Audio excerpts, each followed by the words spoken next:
కలికి ఇప్పుడే మూవీ చూసి వచ్చాను. మూవీ అయితే చాలా బాగుంది. ముందు మూవీకి 100% మార్క్స్ ఇవ్వాలి అంటే నాగశ్విన్కి ఇవ్వాలి. నాగశ్విన్ లేకపోతే కలికి మూవీయే లేదు. అండ్ నెక్స్ట్ ఆ మైథాలజీ కాన్సెప్ట్ని, సైంటిఫిక్ని, ఒక ఫ్యూచర్ని ప్రజెంట్లో కాదు ఫ్యూచర్ని డాట్స్ కనెక్ట్ చేయడం అనేది ఏదైతే ఉందో ఆ ఐడియాకి హ్యాట్స్ ఆఫ్. అండ్ విఎఫ్ఎక్స్కి వర్క్ చేసిన ప్రతి టెక్నీషియన్ని మెచ్చుకోవాలి. అండ్ నెక్స్ట్ ఏంటంటే స్టోరీ వైజ్ చూసుకుంటే ఫస్ట్ ఆఫ్ మనకి ఏంటంటే స్టోరీ బిల్డ్ చేయడానికి అందరికీ అర్థం అవడానికి క్యారెక్టర్ ఇంట్రొడక్షన్ చాలా స్లోగా వెళ్తుంది, నైస్గా. అది ఎక్కడ బోర్ కొట్టదు. కాకపోతే అండ్ మనకి Prabhas and Bujji, Tom and Jerry bonding ఏదైతే ఉందో అది బాగా చూపించారు ఫస్ట్ హాఫ్లో. అండ్ ఇంటర్వెల్ దగ్గర ఒక హై వస్తుందన్న next level. And second half అయితే కంప్లీట్లీ యాక్షన్ సీక్వెన్సెసే మొత్తం. మనకి అమితాబ్ బచ్చన్ గారి రోల్ కానీ, ప్రభాస్ గారి క్యారెక్టర్ కానీ, ఎవ్రీథింగ్ సెకండ్ హాఫ్ మొత్తం మంచి యాక్షన్ సీక్వెన్సెస్తో ఉంటుంది.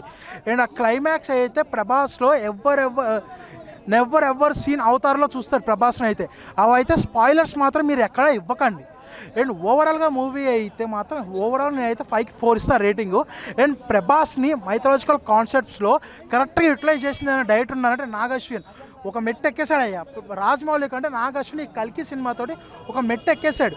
అండ్ ఈ కల్కి మూవీ కూడా కల్కి cinematic యూనివర్స్కి just and introduction.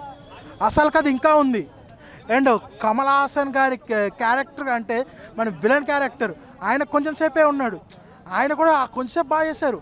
And screen presence కూడా ప్రతి ఒక్కరు కంప్లీట్ స్క్రీన్ ప్రెజెన్స్ లేదు. ఏ స్క్రీన్ ప్లేకి ఎవరు క్యారెక్టర్ కావాలో ఎంతవరకు ఉండాలో అంతవరకే ఉంది. చాలా నైస్గా చాలా బాగా చూశారు. And Nag Ashwin one more sir hats. And కేమియోస్ ఏవైతే ఉన్నాయో ఆ కేమియోస్ గురించి వచ్చాం. ఆ కేమియోస్ స్పాయిలర్స్ మాత్రం ఎవ్వరూ ఎక్కడ ఇవ్వకండి అన్న. సినిమా వేరేగా ఉంది.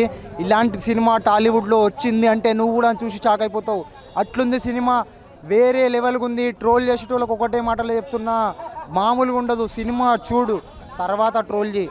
సినిమా చూసిన తర్వాత ట్రోల్ చేయడం కాదు కదా, స్టోరీ పెట్టుకొని రాసుకుంటావు. నువ్వు 500 కాదు భయ, 5000 పెట్టినా తక్కువనే అనిపిస్తుంది. అలాంటి విఎఫ్ఎక్స్, అలాంటి యాక్షన్, అలాంటి బ్రహ్మానందంతో కామెడీ, ప్రతి ఒక్కటి. దీపికా పదుకొని, అమితాబ్ బచ్చన్, కమల్ హాసన్, దుల్కర్ సల్మాన్, ఆర్జీవి, రాజమౌళి, విజయ్ దేవరకొండ, ఎన్ని హోంవర్క్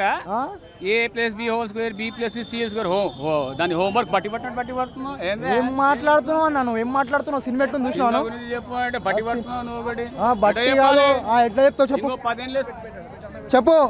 ఇంకో 10 ఏళ్ళు వేసి తొక్కుతా అంటే బుజ్జి ఆడుకొచ్చి కూర్చున్నది. కవర్ చేయి బుజ్జిని, అర్థమైందా? బుజ్జి ఆడుకొచ్చింది 10 ఏళ్ళు వేసి తొక్కుతా అనగానే I have a key but I saw the movie కల్కి. ఓకే, అంతే. ఇంకొకటి చెప్పుకోవాలంటే షారుఖ్ ఖాన్ సినిమా పేరు డాంకీ. ఇప్పుడే ప్రసాద్ ఐమాక్స్లో చూశాను భయ్య సినిమా కల్కి. మామూలుగా అంటే మామూలుగా లేదు. ఓవరాల్గా మూవీ చెప్పాలంటే 4.5 రేటింగ్ ఇస్తా.